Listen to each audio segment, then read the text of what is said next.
Trick for the day. 2 door installs.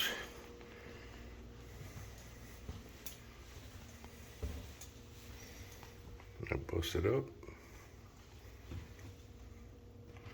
Cracked up. So we're going to install 2 doors today. Okay, so what we're going to do today is we're going to install 2 brand new doors. This is the old one. You can see it's done. It's busted up. The bottom root is gone off of it. It's got no more strength in it. But I'm going to show you how to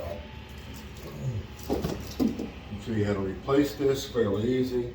You're just going to need a simple 2 tools. You'll need a saw and you'll need a router. Now you can do it without a router. You can use the old chisel method to get your hinges out. But if you don't have a router, you can also, you can do what you need to do. Work with what you've got. I started out with a freaking box knife. You can do it with a box knife, it just takes you a little while, but that's what we're going to get started on. Okay, so if you measure from the bottom up, the center of the doorknob is going to be 36 inches. Measure over here, from the floor up, I'm at 41. See how big of a difference that is? So yeah, it's going to be a bit of adjustment, so we're going to have to fill that hole in. I'll show you the best way to fill it in.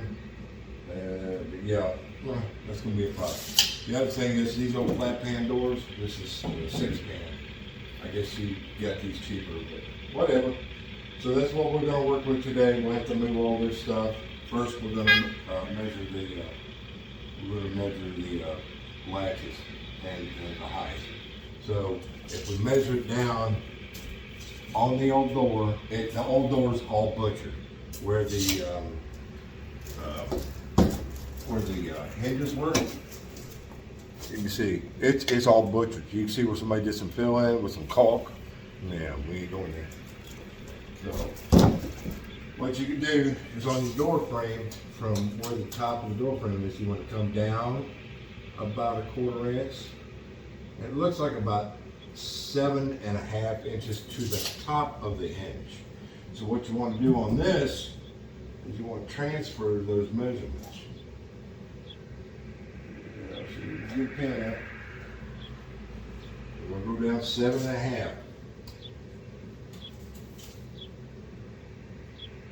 7.5, okay? So now to set the hinge, put your measuring tape on the top of the hinge and come down. Come down to the top of the bottom hinge, which I don't like that. It's really low. It's really low, and it looks like it's kind of wore out, but we're gonna go with it.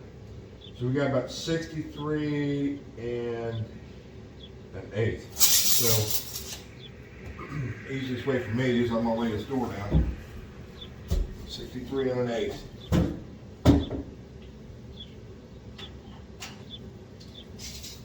63 and 1/8. Not the best ideal condition. Keep the measure tape on the door. Come out 63, stop, pinch it, and go 1/8. Now I'll go down here and I'll mark it on the door. So now I've got the top of both my hinges going on. What we want to do on this is, let's go ahead and we'll take out one of the hinges. Wow. We gotta put the molly in there. About 3 inch screws. Okay. So now we're going to take the bottom of the hinge. This is where it's going to get tricky if you don't pay attention to what you're doing. Okay, we want this to be the inside of the door. Okay, so your hinge, this part of the hinge needs to go on the inside of the door. Okay, so the best way I do it is just drop it down like that and set it on the door. That way I know where I'm at. I'm not going to get sidetracked. So now, let me move you guys real quick. Okay, so what we have to do is, this is the hallway, this is the bedroom, right? and the door swings in. So you want to bring it in, because my mark's right there for the top of the hinge. So put that right on there, and I hold it out. You'll see the wood grain on there. You'll see where the outside and the center part connects. You want to just below that. So you run that around like so, okay? Now, what that's done is the outside of the door, this you'll see that there's a split between the center and the outer edge of the door, okay? Right on that line. That's as far deep as you want your hinge. And you never want to go deeper than the thickness of your hinge. Because if you do, then the door hits the frame before the hinge does. And what that does is that causes, eventually the screws will just pop out. So I'll do the other one real quick. All right, so on the router, I have an old router. I don't really want to invest in money, $200 for a new router, battery off, because this is the only thing I use it for. So anyways, so you want to take your hinge and you want to set the depth. You can see I've just got a regular, there's no fan, it's just a route off for doing, it's cut out. Anyways, so you want to make sure that your depth on your blade is the same thickness as the depth on your hinge. So once you got that, it's just simple adjustments on there. It's no big deal. Make sure you tighten them up real good. But you just have to be real slow about it and route that out. This is called freehanding. Now there is a jig you can buy that you can sit on the hinge or you can sit there and route that out. But I've been doing this old school for so long, there's no need for me to waste my money on that. But I'll route this out real quick. So I've got this routed out. First time, check it. And it looks, sometimes you'll catch a little too much because I don't have a light on that thing. So it's kind of hard for me to see. But I just slightly over wobbled the hole, just slightly. So it's not a big deal because I can hold it, shoot a screw, and pinch it. It's not a big deal. This is apartments, man. It's not high end. So I'm gonna do the other end. We'll go from there. So on this one here, you can see that I did not over wobble it. I actually cut it from that side. It makes it a lot easier. Just want to stay inside the ink line, not outside. That way your hole is nice and tight. So now we just run some screws down, and then we'll be able to measure for the length and go from there.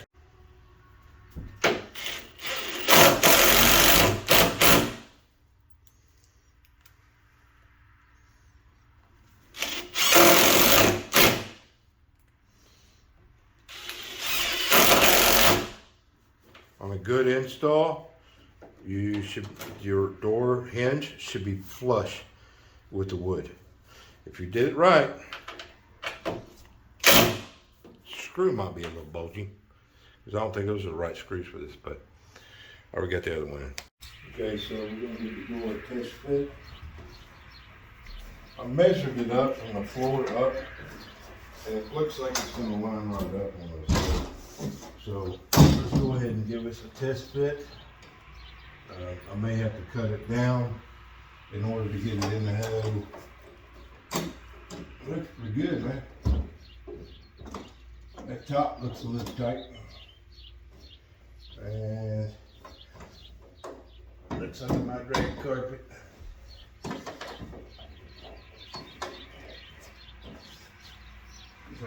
I can basically set the door where it needs to go. And I can see that, yeah, I'm on the carpet. So we're gonna have to cut that down about, I'm gonna take about 3/4 of an inch, maybe ½ inch off, because I want airflow underneath the door. And I don't want it rubbing the carpet. So we'll prep for that. Okay, so what I do, I'm just using a 5-gallon bucket. And for that, so what I did was I ran a piece of painter's tape across there. And now I need to mark it. Mark it, give me an eyeball. I'm right-handed, so I gotta go backwards. So I'm gonna come up about a ½ inch.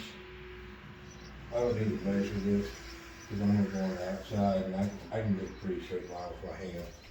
So we'll whack a bowl on that. Now the tape is gonna keep the wood from splintering out. That's the reason why I always put the tape on there. It hasn't been painted yet, so they'll be able to clean up. But anyways, I want to give a nice clean edge. I do that so you don't have to listen to that saw run.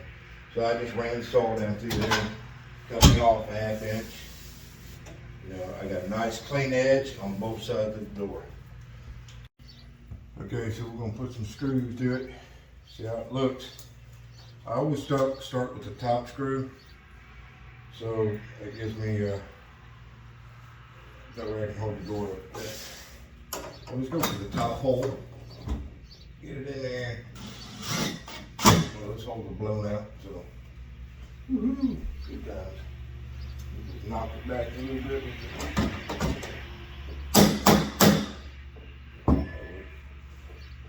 Sometimes the holes don't line up correctly, but there's nothing there. I put the mollies in there. Film the bottom one, hinge lined right up, no problem whatsoever. I might be able to just put the long screws in. But look at all that for nothing. I'm gonna get some well, let me see what I got here. See if I got one more screw in my pocket.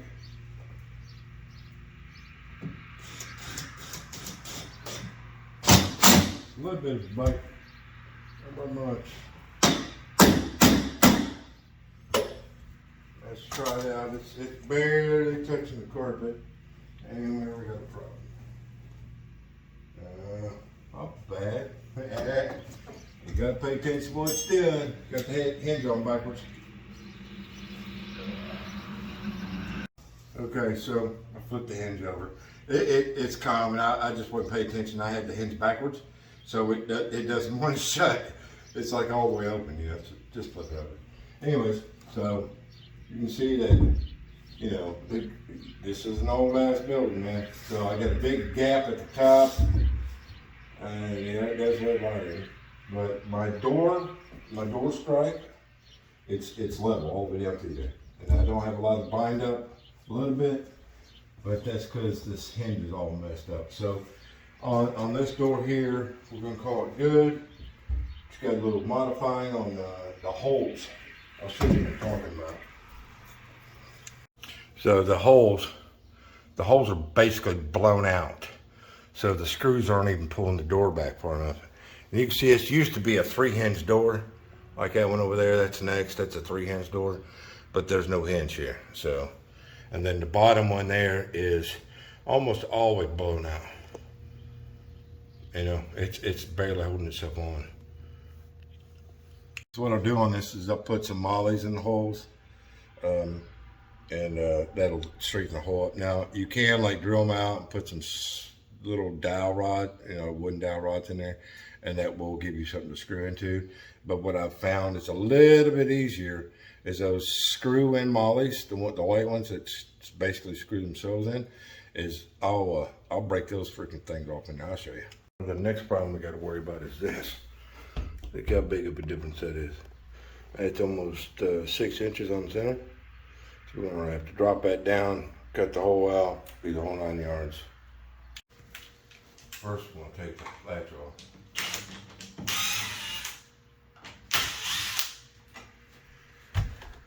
And then we gotta mark the wall.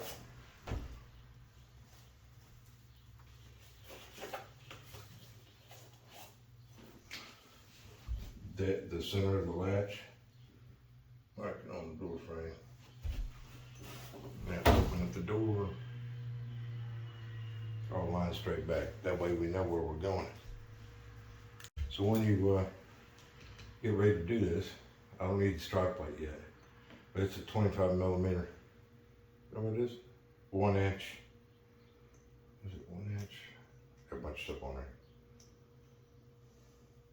Looks like a 1 inch bit, hole saw. Just want to drill it out. Basically drill the hole out on the center of it. Get the big guns out on this, get that old 20 out. I never get this thing out. We just got to drill it in the center where the striker's going to go.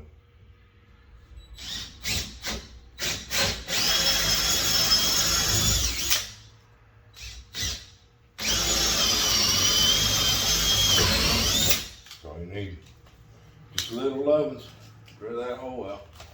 On this door here, I think I might have a big enough gap where the striker is actually gonna go on there and then the door's still shut. Let's check that out real quick. Yeah, see all that big gap? I can put that striker right on the frame. I don't have to route it out. I don't have to notch it out. Just gotta hold it in the center because I still got my center mark. So just the door striker on the center. And we put the first screw in. Let me shut the door. And I clear. So now all I gotta do is put the door knob back on.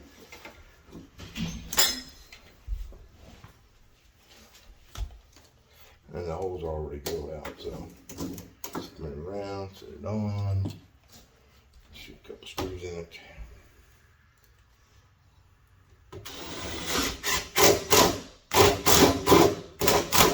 Those aren't the right screws. Well, we'll use them now.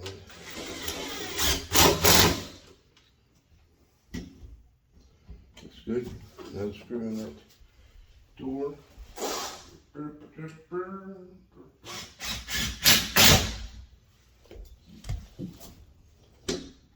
Line straight up. What's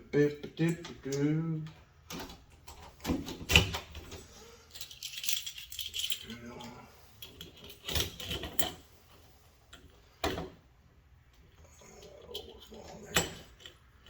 Why is that walled? Okay. Weird ones.